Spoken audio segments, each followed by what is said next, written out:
Salut tout le monde et bienvenue sur Créativité, le podcast qui parle un peu de thé mais surtout de création.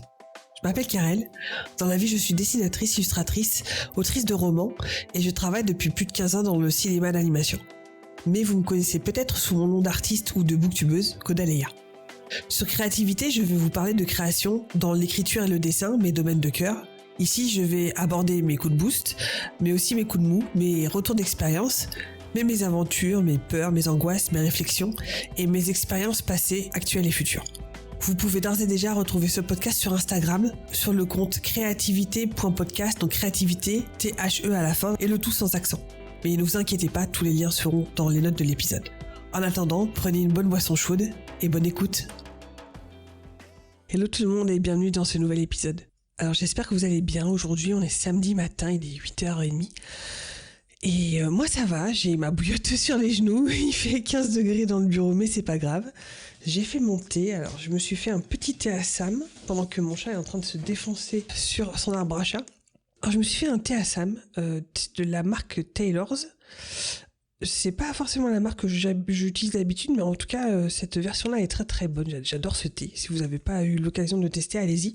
Avec un nuage de lait, comme dans Astérix. C'est vraiment très très bon. D'ailleurs, attendez, il reste encore 15 secondes pour qu'il infuse. Alors voilà, aujourd'hui en fait, je voulais aborder un coup de mou, parce que je vous avais promis dans ce podcast, j'allais pas vous cacher les côtés un petit peu plus down de la création, etc. C'est que tout simplement en ce moment, ça fait quelques mois que je n'arrive pas du tout à dessiner. Ça fait des mois que je n'ai pas réussi à terminer un dessin. Que ce soit en numérique, que ce soit en croquis, et il y a des fois en fait pourtant j'ai envie pourtant j'ai envie, je sors mon iPad, je sors mon sketchbook, je sors mes crayons, etc. et j'arrive pas à ouvrir, j'arrive pas du tout, je dois être un petit peu fatiguée, pourtant je sors de vacances de Noël, enfin ça fait quelque temps que je suis rentrée au boulot, mais bon, j'ai pu me reposer, mais ça ne suffit pas, et j'essaye de comprendre pourquoi. Je sais pas, c'est peut-être saisonnier, il y a aussi un petit côté, au mois de janvier, au mois de février, là, c'est un peu plus froid. Comme je vous disais tout à l'heure, il fait 15 degrés dans le bureau, là. J'ai une maison qui chauffe difficilement, c'est pour ça que j'ai la bouillotte sur les genoux. Et forcément, rester sur le canapé pour dessiner, c'est un petit peu compliqué des fois. On a froid aux mains, surtout quand on reste dans une position où on bouge pas, donc ça donne pas forcément envie, à part peut-être se mettre sous la couette ou sous une montagne de plaid. Alors aussi, il y a sans doute plusieurs choses. C'est que, comme je vous avais dit, l'écriture et le dessin, pour moi, c'est deux côtés d'une même pièce. Et comme en ce moment, j'ai mon cerveau qui est vraiment plugué sur mon roman L'Oiseau de Feu, et il y a moins de place pour le dessin. Et vice versa, parce que quand j'étais en période de page blanche, donc pendant 6 mois, j'ai quasiment pas pu écrire dans mon roman parce que j'arrivais pas à avancer. Et à ce moment-là, j'avais de l'ouverture et du jus. J'avais assez de jus pour dessiner, et là j'ai beaucoup plus créé. Donc c'est vraiment un phénomène de vase communicant. J'ai pas assez de jus pour faire les deux en même temps à haute intensité. Et comme je vous disais, j'ai pas réussi à terminer un seul dessin depuis plusieurs mois, alors que j'en ai plein en work in progress. J'ai plein de dessins de Star Wars qui sont et certains qui sont en état de croquis depuis déjà même quelques années. J'ai plusieurs projets en cours aussi qu'il faut que je termine. Je suis en train de faire un portfolio en fait des 3 mousquetaires en version Jedi que je voudrais dans l'idéal proposer à Disney Lucasfilm, et ce portfolio ça fait 1 an que je le fais. Alors malheureusement en fait justement comme j'ai mon travail de 40 heures par semaine, plus le roman à écrire, plus le dessin à côté, etc. Forcément il y a moins de temps qui est donné, et ce portfolio Star Wars au final je ne le faisais que tous les dimanches quand je streamais en fait sur Twitch. J'ai quasiment passé mon année de 2021 je dis 2022, purée. J'ai quasiment passé toute l'année 2022 à faire tous les dimanches ce portfolio. Et là, j'arrive à la fin. Je suis sur les derniers dessins, et c'est là où la fatigue et la lassitude se fait, et j'arrive pas à le terminer. Pourtant, c'est un projet qu'il faut absolument que je termine pour la Star Wars Celebration à Londres, donc c'est au mois d'avril. Donc là, il me reste 2 mois. Bon, 2 mois, c'est largement suffisant, mais justement, comme il me reste 2 mois et que je suis sur la fin, que je sais qu'il me reste pas grand-chose, et voilà, je procrastine. Il y a la fatigue, comme je vous disais, j'ai envie de faire autre chose. Mais il faut que je finisse aussi, et c'est très très difficile, la résistance est très très forte. À côté de ça, je me suis aussi lancée dans plein de challenges, parce que ça, je pense que c'est un épisode entier que je ferai sur les challenges de dessin. J'adore les challenges parce que c'est justement, comme son nom l'indique, ça me challenge et j'arrive en général à les faire. Je dis bien les faire. Donc tout ce qui est Inktober, Mermaid, etc. Mais il y en a d'autres aussi. J'adore les listes de prompts, d'idées comme ça, justement à faire. Je trouve que ça nourrit ma créativité et ça me déleste de qu'est-ce que je vais bien pouvoir dessiner, je ne sais pas. Et là au moins on a un truc à suivre. On a vraiment tout le côté où je ne sais pas quoi dessiner qui est mis de côté et on gagne ensuite en créativité pure en fait sur ce qu'on fait. Et justement au niveau de ces challenges, il y en a plusieurs que j'ai commencé que je n'ai pas fini.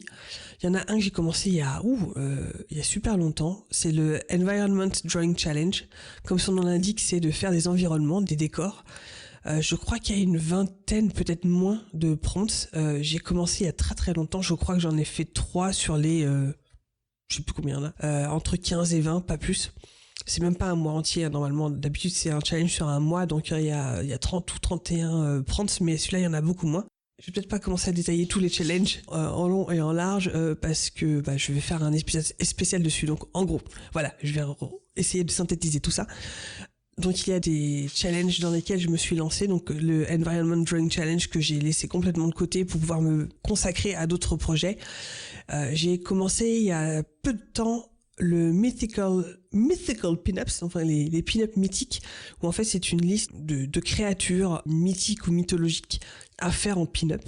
Donc là j'en ai fait 3, j'ai fait la vampire, la sorcière et la loup-garou. Et après voilà, il y a la succube, méduse, il y a les momies, il y a vraiment plein de trucs comme ça en mode pin-up. Donc ça c'est un truc qui me plaisait beaucoup, d'autant que c'est une série que je faisais en traditionnel, donc avec de l'encre et de l'aquarelle. Et ça c'est aussi autre chose que je streamais sur Twitch le dimanche. Donc voilà, il y a plein de comme ça de projets en cours et en fait je suis obligée de laisser de côté. En fait, je me rends compte que j'ai plein de projets en cours qui demandent beaucoup de temps et d'attention et de réflexion et puis d'implication en fait. Entre le roman d'un côté et puis voilà le portfolio Star Wars.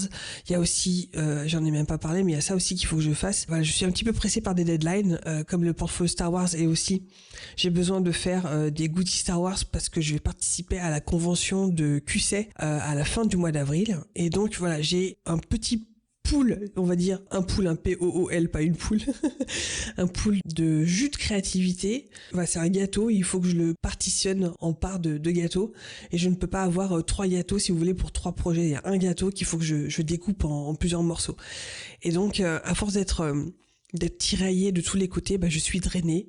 Et j'y arrive plus, en fait. Mais je suis aussi consciente que c'est saisonnier, c'est temporaire, parce que ça m'est déjà arrivé avant, et ça reviendra.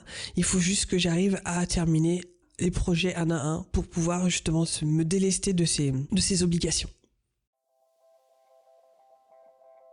Voilà, c'est la fin de cet épisode. J'espère que ça vous aura plu. Comme quoi, on peut pas être à 100% tout le temps. Hein. Donc, en attendant, je vous donne rendez-vous dans le prochain épisode. Je ne sais pas, la semaine prochaine ou dans 2 semaines, on verra, pour parler de création et de boissons chaudes. Et en attendant, n'hésitez pas à vous abonner dans votre appli de podcast préféré.